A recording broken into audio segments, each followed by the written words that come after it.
いびきと歯ぎしりはストレスのサイン。意外な睡眠障害の原因。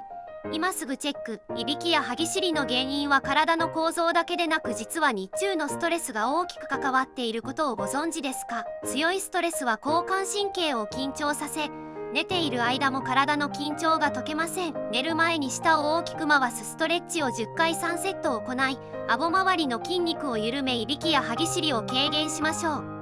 チャンネル登録お願いします。